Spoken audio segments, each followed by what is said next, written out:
Shalom, giving all praises, honor, and glory unto Yahweh, Ba'ashem, Yahweh Shai, Ba'ashem, Rakah Kadash. Double honors unto the elders and apostles of Great Millstone that rule well. Shalom to all the Arkim that are teaching this word around the globe with faith and truth and sincerity. I'm the brother Caleb from the GMS London Forecasters Camp, and I'm back with another lesson to help edify the Lord's elect.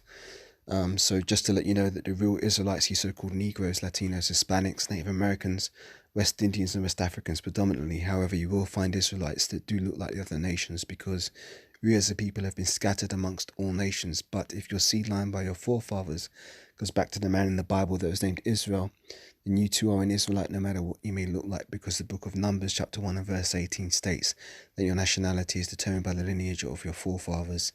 So just a very short, sweet, to the point lesson right here. I was out earlier this evening in a major shopping centre, and you know, when you're in the major shopping centres, you see a lot of adverts and stuff like that. I happened to see this one, and you know, I stopped for a minute. I thought to myself, a lot of people would walk past this and just think, you know, oh, it's just a picture, just an advert, there's nothing going on. But really, this is actually, there's a lot more going on here than most people would perceive, right? First of all, you've got a woman. Then you've got her marketing Boss Jewelry. Let's look up the word boss in the common dictionary.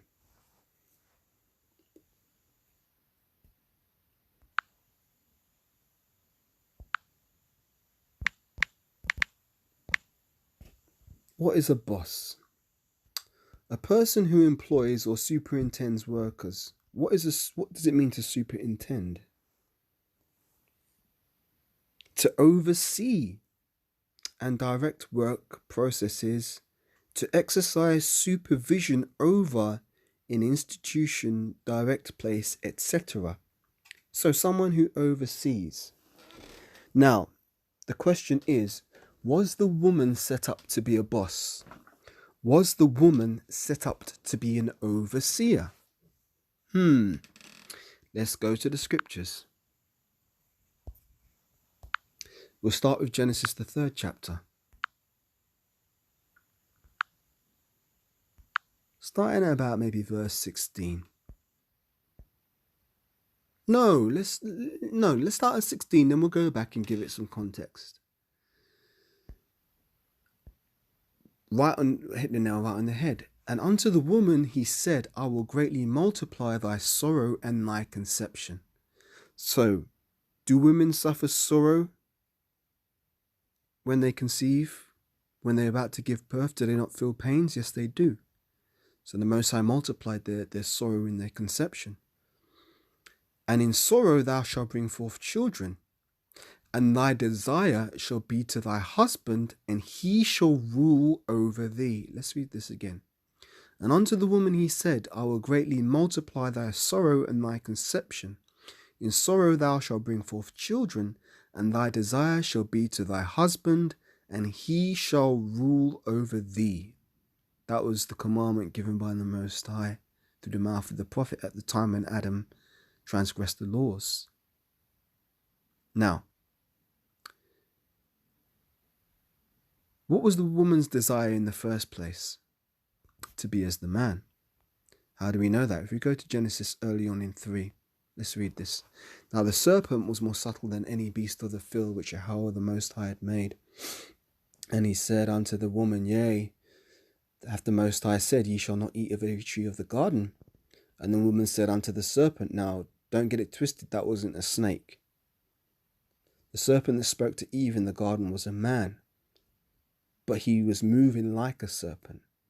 This particular man was an Edomite, but that was before the nations were separated. So it's a dark-skinned, melanated man who would have been later known as an Edomite that deceived Eve. And the woman said unto the serpent, We may eat of the fruit of the trees of the garden, but the fruit of the tree which is in the midst of the garden, the Most High hath said, Ye shall not eat of it, neither shall ye touch it, lest ye die. And the serpent said unto the woman, Ye shall not surely die. See, that was the lie. Ye shall not surely die. For the Most High doth know that in the day that ye eat thereof, then your eyes shall be opened, and ye shall be as gods, knowing good and evil. So if you notice, it says God's there with a little g. So let's go into Psalms, is it 82 and 6? If my memory serves me correctly.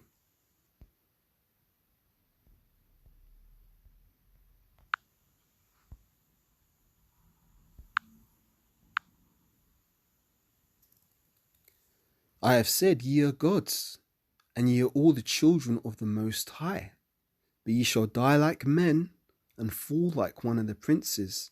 So what does it mean to be an Israelite? It means in the Hebrew, Yasharala, he is a prince of the power, meaning that we are the sons of the Most High God, Yahweh. But we die like men now, because we transgress the laws, statutes, and commandments. We were meant to be immortal, but that immortality will come back unto us when Yahweh returns and redeems us from this captivity. But the point of the matter is that we are gods with a little g, but Eve's original desire was to be as a god, i.e. be as a man, i.e. be as a boss. So going back to this image seems simple, but there's some depth to it. So you've got this Edomite woman here as well. Now, what does it say about the Edomites? Going into Job 30.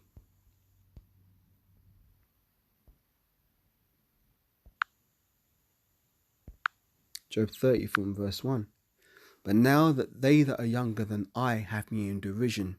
Job is referring to the Edomites, whose fathers I would have disdained to have set with the dogs of my flock. Yea, whereto might the strength of their hands profit me, in whom old age was perished?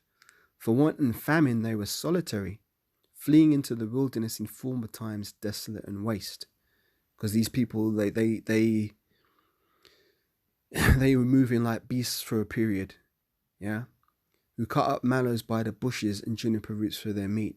They are driven forth from among men, they cried after them as after a thief, to dwell in the cliffs of the valleys, and in the caves of the earth and in the rocks. That's where you get the term Caucasian from, or cave dweller. Among the bushes they brayed, and under the nettles they were gathered together. There's the point. They were children of fools, yea, children of base men, and they were viler than the earth. So these Edomites are the basest nation on this planet. They're the lowest, right?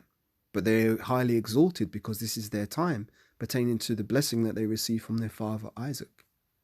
But here you have the lowest of all the women exalted as a boss, the Edomite woman. In this society, oh, the sweet little Edomite woman, she's a princess, she's pure, she's all these things, but she's not. She's still an Edomite, right? So, as I say, you can look at something with a simple eye, or you can peel back the layers, and you say, hang on a minute, there's something deeper going on here. Now, what happens when this image is pushed out? This image further perpetuates the idea that the Edomite woman is a boss, or even women in general are capable of being bosses. But what do the scriptures say? The scriptures speak clearly against that. Let me get it here. Bear me a second while I find this precept.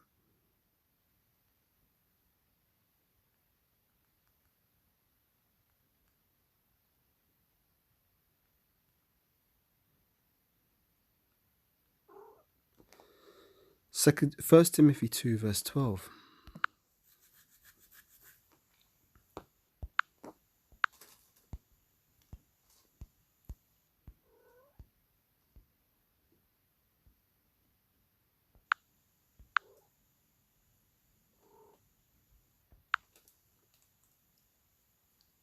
But I suffer not. No, let me read this again from 11.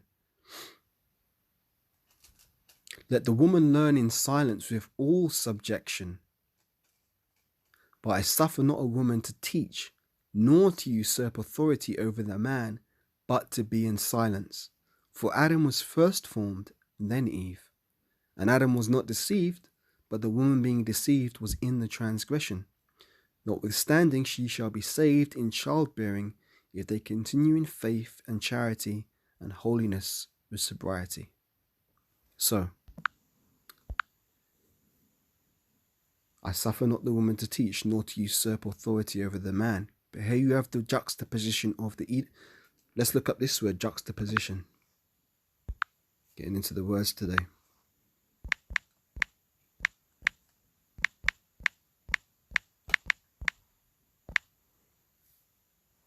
The word juxtaposition, the definition of juxtaposition is an act or instance of placing close together or side by side, especially for comparison or contrast. The state of being close together or side by side. So let's break this down. Here you have the juxtaposition of the image with the text. So the image would be this image of this Edomite woman covered in all these jewels, right? Then you've got the juxtaposition of the text which says boss. So by association, by subconscious association, this has a big impact on people's minds, because you have the conscious mind and you also have the subconscious mind, and being aware of what's entering into your subconscious mind actually takes a little bit of discernment. Let's get that word.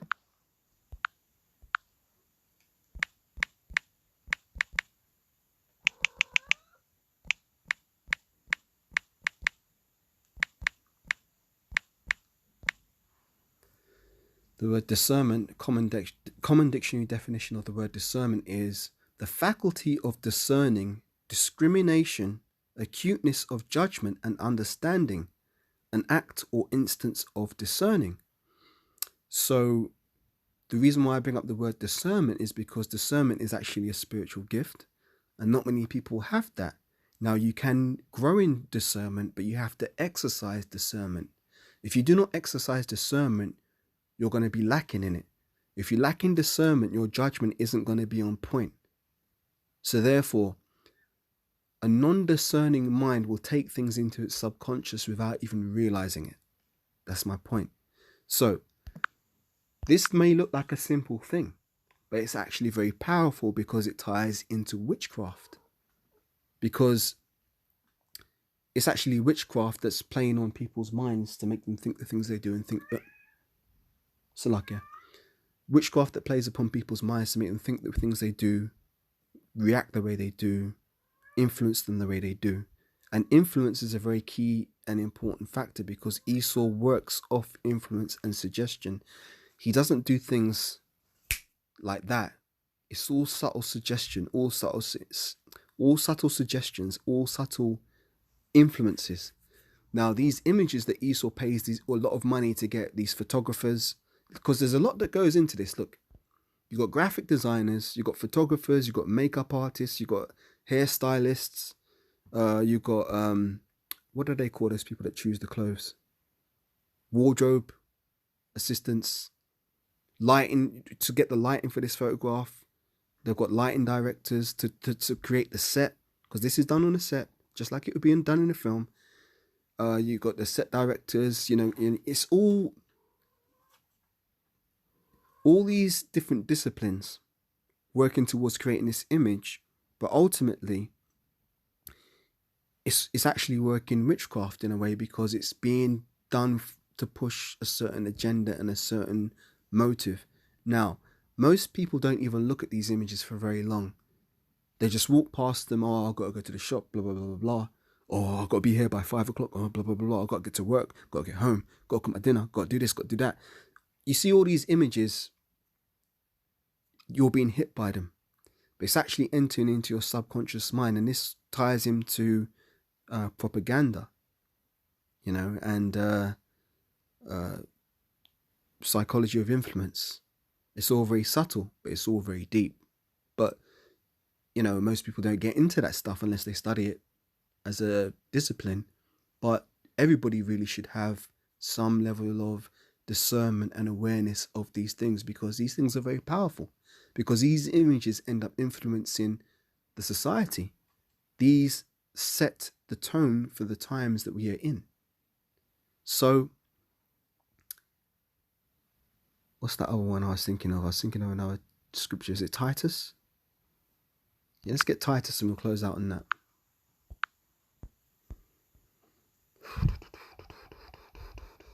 Is it Titus 2 and 3, I think? This is Titus 2 and 3, which clearly contradicts the idea of what this woman is doing here. You know, she's being proud. She's adorned herself with all these jewels. She wants to be a boss. That's not what the Most High said. The aged women likewise, that they be in behaviour as becometh holiness, not false accusers, not given to much wine, teachers of good things, that they may teach the young women to be sober, to love their husbands. If you love your husband, you're not going to want to subvert him. You're not going to want to overthrow him. You're not going to want to oppress him. You're not going to want to emasculate him. If you love your husband, you let him play his role. You're not going to look to try and supersede and override and be his role. That's some bullshit. That's some fuckery, but that's the modern woman for you. That they may teach the women to be sober, to love their husbands, to love their children, to be discreet. Now, adorning yourself with all these jewels and stuff, that's not really being discreet. I'm not saying it's wrong to wear jewelry, but the whole idea of this company is to promote the fact that, yeah, you know, you can look like you're achieving it in society by wearing these necklaces and these bracelets and shit. Yeah, you can be a boss too. And these earrings, and yeah, you can be in charge. You know, you can call the shots. Fuck that shit, man. It says to be discreet, chaste, keepers at home, good, obedient unto their own husbands. If you're obedient unto your own husband, you're not going to want to be the boss if you're a woman. That the word of the Most High be not blasphemed. There you go. So that's the end of this lesson. Lord willing, it's been edifying. So with that, giving all praises, honor and glory unto Yahweh, Bahashem Yahweh Shai, Bahashem Rakakadash. Double honors unto the elders and apostles of Great Millstone that rule well. Shalom for now. I'll catch you on the next lesson, Lord willing. Wa ba ba ba and Kwame Sharala. Shalom for now.